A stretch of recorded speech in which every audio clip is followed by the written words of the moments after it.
La vida de Michel Foucault. Michel Foucault nace en Poitiers, Francia, en 1926. Poitiers era una ciudad pequeña situada en la isla de Francia y la Aquitania. Hijo de un médico cirujano, tuvo 2 hermanos y una excelente relación con su madre. Termina bachillerato en filosofía para 1942 y se prepara para entrar a la Escuela Normal Superior de París, donde entran los mejores bachilleres para ser los profesores de Francia. De 1942 al 44 se prepara para entrar a la Escuela Normal, cuyo examen era bastante difícil, y a la que solo podrá entrar en 1946. Paralelamente a los estudios en la escuela normal, hará una licenciatura en psicología y se especializará en psicopatología. Entre 1950 y 1951 prepara la agregación y obtiene en ese año, por un lado, pasa la agregación, sustenta su trabajo, teniendo como jurado a uno de sus grandes maestros, George Canguilhem. Hace la licenciatura en psicología, es decir, la termina. También hace una maestría sobre Hegel, que también la termina, y escribe el libro Enfermedad Mental y Psicología. Luego es nombrado maestro universitario en la Facultad de Lille, donde es rechazado por su homosexualidad y por esto mismo va a renunciar en 1955 a ese trabajo. Se dedica de 1955 al 57 a viajar y evidentemente entre viaje y viaje va a estar escribiendo también sus libros. Estuvo en la Universidad de Uppsala, en Suecia, como lector en bibliotecas, haciendo trabajo de archivo. Y de 1957 a 1961 va a estar en el Instituto Francés en Alemania y en Polonia. En Varsovia escribía a máquina durante las noches preparando la tesis de doctorado sobre la historia de la locura. Como escribía a máquina en la noche, va a ser molestado por la policía de Polonia. Recuerden que en esa época se trataba de un régimen totalitario, que lo va a acusar de espionaje por escribir a máquina de noche. En 1961 termina y sostiene su tesis doctoral teniendo como jurado a Philippe Ariès y va a sustentar su tesis, que va a ser la historia de la locura en la época clásica, que será publicada inmediatamente. En 1962 conoce a Gilles Deleuze y va a empezar esa relación filosófica con Deleuze, que va a ser muy importante. En 1963 conoce a Daniel Defer, otro filósofo con quien va a tener relación amorosa y con quien vivirá toda su vida. En 1965 va a realizar un viaje a Brasil como conferencista de la Universidad de Sao Paulo. En 1966 viaja a Túnez y va a ser profesor allí mientras escribe Las palabras y las cosas. En 1968 regresa a París y funda con Deleuze, Châtelet, Scherer el Departamento de Filosofía de la Universidad de París 8, una universidad experimental en filosofía en donde será profesor.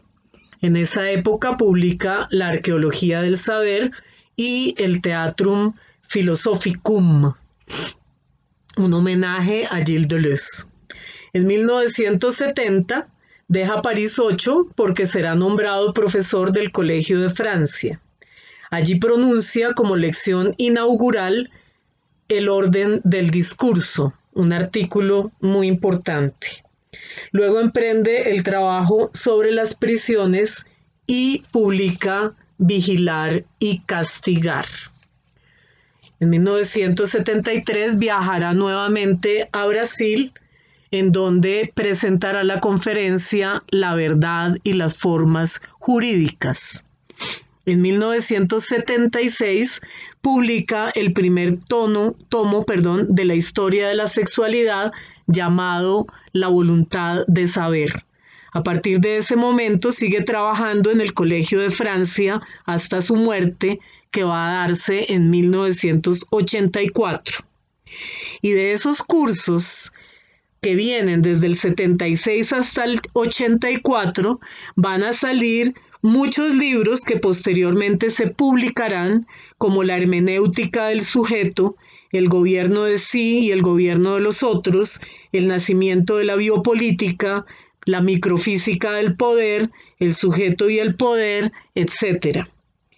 En 1984, año de su muerte, publica los 2 tomos siguientes de la historia de la sexualidad, El uso de los placeres y El cuidado de sí, en donde toda la problemática de la historia de la sexualidad se dirige hacia el mundo griego antiguo.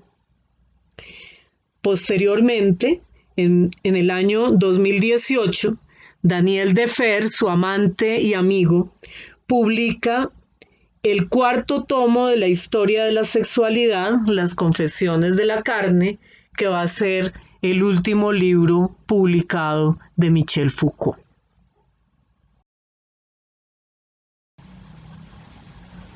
Podríamos decir que lo que más interesa en realidad a Michel Foucault como problema filosófico es a partir de qué modos de objetivación se transforman los humanos en sujetos. En ese sentido, va a trabajar 3 tipos de modos de objetivación que transforman a los humanos en sujetos. El primero va a ser precisamente el saber, ¿sí? Cómo a través de ciertos saberes se transforman los humanos en sujetos de conocimiento, ¿sí? Saberes que permiten precisamente la objetivación del sujeto hablante, como por ejemplo la gramática o la lingüística. Saberes que van a objetivar también al sujeto productivo a través de el trabajo, el análisis de la riqueza y las elaboraciones de tipo económico. Por otro lado, las objetivaciones del sujeto que lo muestran desde su condición de viviente, sea en la historia natural o en la biología.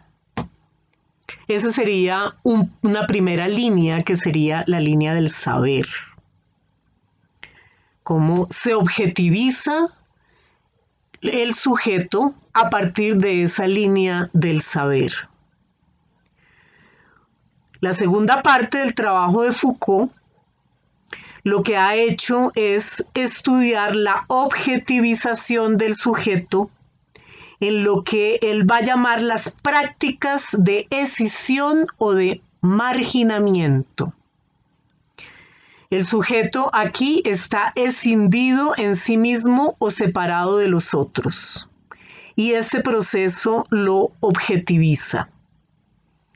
Como ejemplos están el loco y el cuerdo, el enfermo y el sano, los criminales y los muchachos buenos. Ese sería entonces el segundo nivel de la investigación que va a emprender Foucault, que es sobre todo vinculada al problema del poder, ¿no? Entonces tenemos el saber y el poder. Pero el saber y el poder no van a ser lo más importante, nos dice Foucault. Dice finalmente he procurado estudiar, es mi trabajo actual, la vía por la cual un ser humano se vuelve él o ella un sujeto. Por ejemplo, cómo nos volvemos sujetos a partir de la sexualidad. Cómo los hombres han aprendido a reconocerse a sí mismos como sujetos de sexualidad.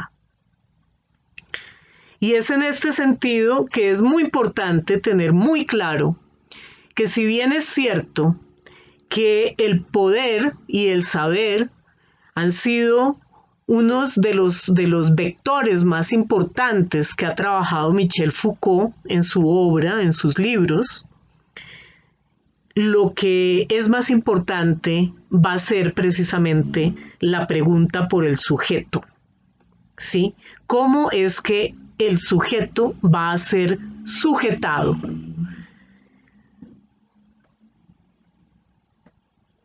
Él nos dice que ha sido muchas veces envuelto por el problema del poder, por el problema del saber, pero que en realidad siempre la problemática que lo ha determinado ha sido el problema del sujeto. ¿Cuáles son las condiciones que hacen posible un tipo de sujeto en cada época, digamos, en cada modo de ser del pensamiento de una época?